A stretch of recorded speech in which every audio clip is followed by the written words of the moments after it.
Why the NBA play-in tournament is hurting basketball. I'm Tony. Welcome back to Streetball Strategies. Step in, everybody notice. Try and make waves, so I'm coasting. Got a game plan and a notion. This like poetry in motion.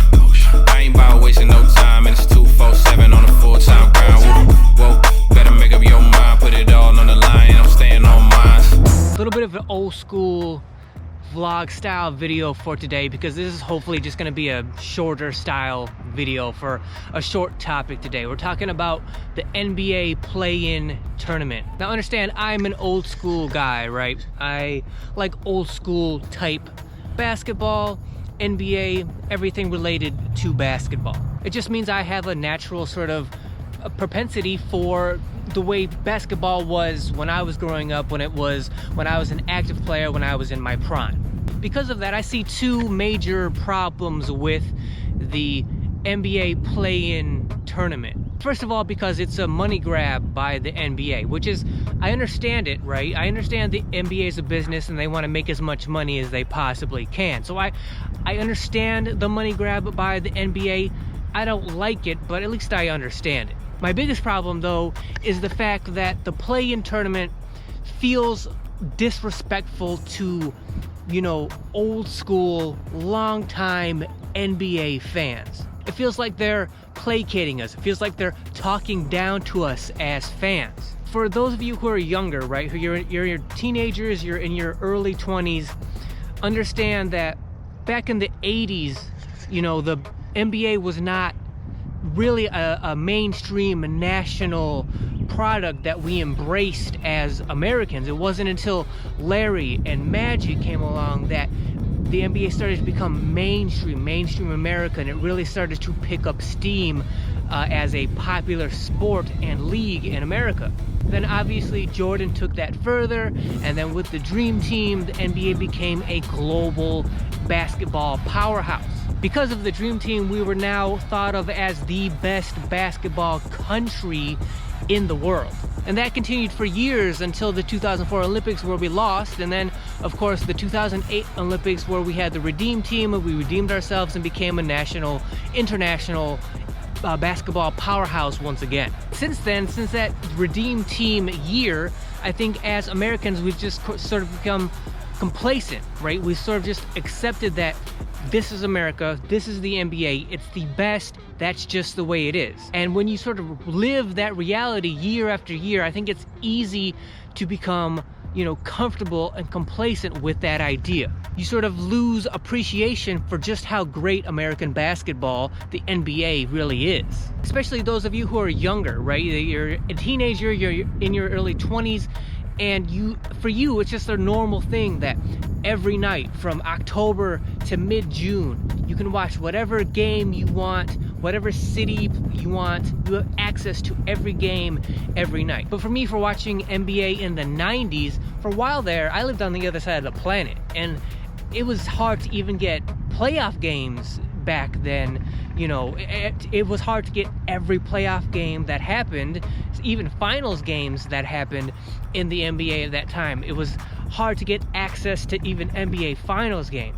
But when I was back in the United States and able to watch NBA basketball every night, in 1998 there was a lockout, right? That lockout went until February, and that was a hard winter to get through without having NBA basketball every night from October until February. And then there was another lockout in 2011, and y'all probably don't even remember that, but because that lockout ended in like early December, so we only missed like a month or so of basketball in 2011. And in terms of like NBA consistency and frequency, like everything has been good for most of the NBA, you know, modern day NBA programming until COVID hit in 2019.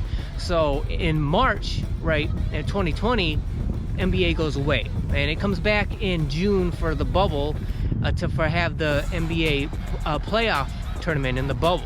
That's when the play-in tournament was first announced by the NBA. And I get it, like they wanted to make money, like they were trying to make up for money lost earlier in that season, and they were trying to peak interest for playoff time in that unique bubble situation. And at the time, I was glad and happy that the NBA had come back and there was going to be NBA playoff basketball for that season under those weird, unique circumstances. But thinking back at it now, I kind of wish that the NBA had just gone away for the rest of that season and not come back until October or November of 2020. I think that would have been sort of a good wake-up call for us as NBA fans.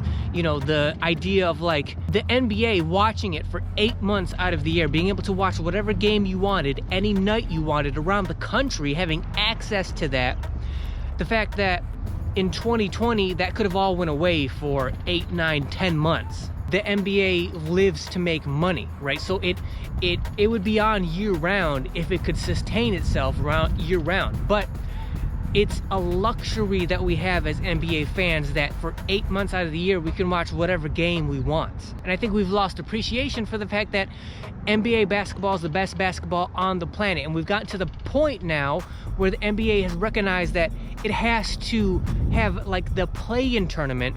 Even now that things are back to normal, it has to have the play-in tournament for the 7th and 8th seed teams to pique our interest as fans. Because not only does the NBA get to make money off of those play-in games, but it's kind of them talking down to us saying, okay, we get it, NBA fans. You've become complacent, you've become comfortable, and because of that, you're not really gonna watch the 7th and 8th seeds in the playoffs. Because everybody knows, we as fans know, and the NBA knows that the 7th and 8th seeds are probably going to lose. Because they're probably going to lose, there's no drama there. If there's no drama, then there's going to be no, interest for us to watch those games. I don't like that because I think that just in general, as NBA fans, we should have appreciation for playoff basketball. I get and I understand sort of the idea of like the regular season being tedious and boring. It's 82 games. I get that. But when it comes to the playoffs, right, I think you should just naturally have a appreciation for the fact that these are the best 16 teams in the NBA. I think the more appropriate thing for the NBA to do would be to only have the top 6 teams from each conference in the playoffs. But of course the NBA is not going to do that, because if you take 2 teams out of the playoff race from each conference, the NBA is going to lose millions upon millions of dollars year after year to do that. So they're never going to take down the NBA playoff teams from 16 to 12. That would be a big money loser for the NBA. So they're never going to do that. So instead, they try to gimmick us as fans with these play-in games to get our interest up so that we have more of an interest in watching the 7th and 8th seeds. And I don't like that they feel the need and compelled to do that. Ideally for me, just as basketball fans, we would have natural interest in watching the playoffs, even those 7th and 8th seeds. I like the intention that the NBA has of like, all right, they know that us as fans are not going to be interested in watching the 7th and 8th seeds, and they're trying to make it more interesting for us. I like that intention. I just wish it was not so necessary. So to me, that's why the NBA play-in tournament is hurting basketball. I mean, it's a money grab. That kind of sucks.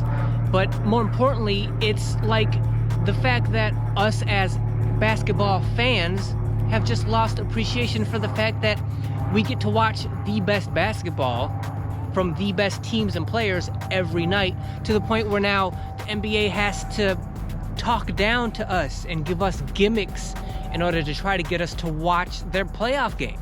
I've seen videos where people say the play-in games are now going to be a permanent staple of the playoffs. I could see that being true because of the money that it generates for the NBA, but I don't think that it's going to be a forever staple of the playoffs. I think the 8-team playoff tournament style is going to be what it's going to be for the rest of the NBA lifetime, but I don't think the play-in tournament is going to last forever. I think it's going to last long enough for the NBA to make money off of it, but I think at some point, at least I'm hoping that the fans are going to get the feeling that like these play-in games are kind of getting stale. Like after 5, 6, 10 years, I think the NBA fans are gonna get tired even of the play-in games, and I think at that point the NBA's either gonna go back to the way it used to be, right, or it's gonna figure out some other gimmick to take it even further, unfortunately. I think that's only a temporary thing until they figure out a better solution, or they just sort of, you know, relent to the fact that us as NBA fans should just naturally have interest in all of the playoff teams, and they shouldn't have to gimmick us into having interest and appreciation for those lower seeded teams. So I want to thank you guys for watching. Let me know down in the comments what you think. Do you agree? Do you like the play-in tournaments? Does it get you more excited for the playoffs? I hope it does. Like, I hope it makes you more excited. I'm not trying to hate on the play-in tournament. I just wish that it didn't have to exist for us in general to get more excited. So let me know down in the comments what you think. Also, if you like this video, please subscribe to the channel. Also, if you did like this video, then please hit that thanks button down below. When you do that, not only do you directly support the channel, but any comment you make after hitting that button, all of your comments get highlighted below. As always, like, share, comment, hit that notification button so you're notified whenever any video goes live on this channel. And until then, I'll see you guys next week. 3, 2, 1, it's a celebration. Had to go SpaceX for the elevation, and they can't come close to the dedication.